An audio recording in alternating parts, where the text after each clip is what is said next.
know what we're doing. We got the pancakes and the chips, and they're all made of beets, ironically, oddly enough. But it's going to be... Chips and pancakes. What a combo. Beet-driven. Okay. Why don't you do the flipping for me? Let's take a look at how those are searing up. So the cornstarch helps to create that crispy crust. Flour, too. The flour holds it together along with the egg. That binds it. The cornstarch helps to make it crispy on the outside. And then beets naturally have a lot of sugar. They're really quite sweet. So that's what gives that really pretty browning and is going to create a delicious crust. That'd be so good with a fried egg on top. If you like fried eggs. I'm already thinking ahead.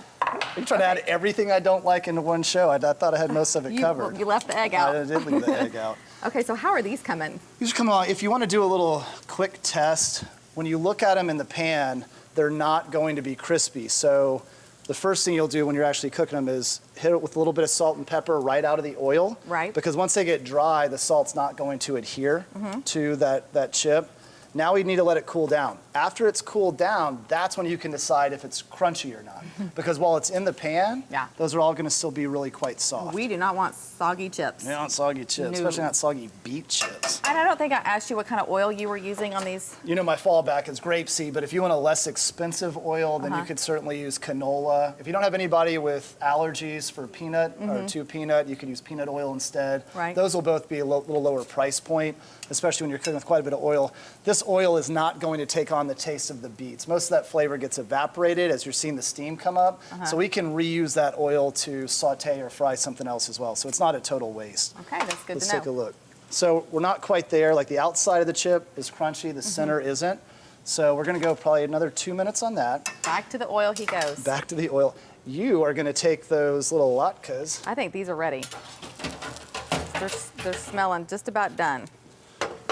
Put those on a sheet tray. This way, if you don't have a fancy Wolf griddle in your kitchen yet, you can do multiple batches, put them onto the sheet tray, and then either put them into a low temperature oven on warm. I'm not a fan of that. The reason is there's a lot of moisture in here. So if you leave it in a low temp oven, that humidity from the beets is gonna make them soggy. So I would prefer to leave them at room temperature and then toss them into a 400-degree oven just for, say, 5 minutes. That'll crisp up the outside because it's a really nice high heat. So we'll just put that to the side for now. Okay. Now I think our chips are looking good. See how they're getting all brown? Yes. We still maintain some of that color. We've got some of the little candy stripe part. We still have the red. So cool. And the variation just adds such a cool look to the whole thing. It does. It's a great garnish. This will hold up really for 2 or 3 days crispy, so you can make a big batch ahead of time. Make a bunch of the whole, so if you're getting that mandolin out, you might as well make a bunch. Hey, if you're sending the kids snacks, might as well send this instead of Cheetos. No offense to Cheetos. Everybody here works for the Cheeto company. Frito I don't know. Like me some Cheetos at midnight.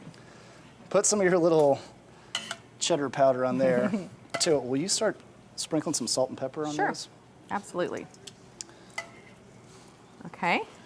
Now, if you had some of those giant beets, this is kind of cool because remember how I said while the beets are just coming out of the oil, they're real kind of supple, they're soft. And once they start to cool down, they harden. So if you have some of those gigantic beets, then when they come out of the oil, you can actually put them, say, on this bowl flipped upside down and create a little beet bowl. So kind of like your old Mexican taco salad and the big fried tortilla, this would be a little bit healthier version, kind of cool presentation as well. That's cool, yeah. So we'll put those to the side at room temp. This is some Gulf Flounder, so Gulf of Mexico flounder. Put a little salt and pepper here. You hit that with pepper too. And we'll go ahead and, if you'll do me a favor, put a little oil down again. So now our timing, let's think about this. The latkes can be just heated up in about 5 minutes. This flounder takes about 5 minutes to sear, 2 to 3 minutes on each side. The chips are done. So all we're gonna do to kind of wrap this all up will be to make a little salad dressing, super easy. And then just a quick mixture of some herbs, kind of a chimichurri to top the fish with. And this is definitely something y'all could do at home with all of my least favorite ingredients. These chips may not be sitting here when you get back. Stay with us, you'll find out.